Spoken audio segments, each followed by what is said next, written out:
บ่ไหวแล้วพี่น้องนอนบ่หลับเฮ็ดยานอนหลับเจ็บหัวใบหยังฮู้บ่ใบขี้หูดใบขี้หูดเอามาซอยเบิ่งเห็นอยู่ในคลิปก็เลยเอามาเฮ็ดตามน้องเบิ่งเนาะ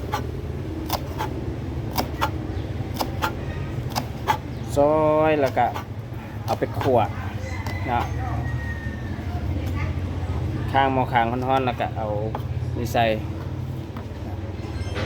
เอาใบขี้หูดไปใส่คนมาให้มันหอมเนาะให้กลิ่นหอมขึ้นมาแล้วก็กลิ่นหอมขึ้นมาแล้วก็เซาแล้วก็เอาใส่กระปุกไว้เนาะเขาจะใส่เทื่อละจอกนึงเนาะจอกน้ำเนาะจอกนี้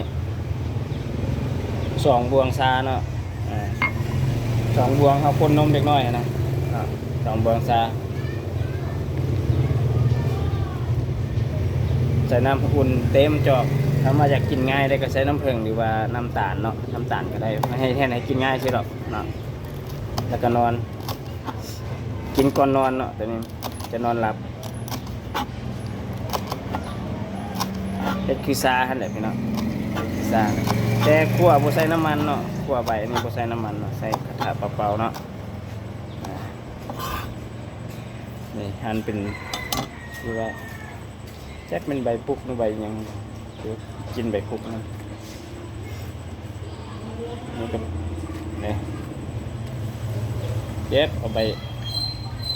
ชื่อมานี่แกถุงนึง2-3 พันมาได้นี่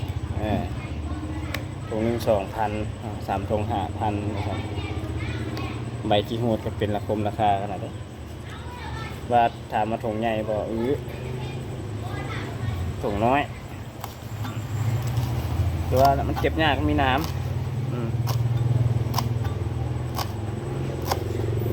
แล้วก็ก่อนสิกินเนาะบีบมะนาวใส่อีกน้อยหนึ่งบีบมะนาวใส่เปียกหนึ่งพอดีกินนะอย่าลืมเอามะนาวเอาเปียงเดียวก็พอเนาะบ่ใส่หลายบางเทื่อเปียงหนึ่งเขาใส่ได้2 เทื่อนี่อย่างนี้เนาะแล้ววันนั้นเขาก็ไปคั่ว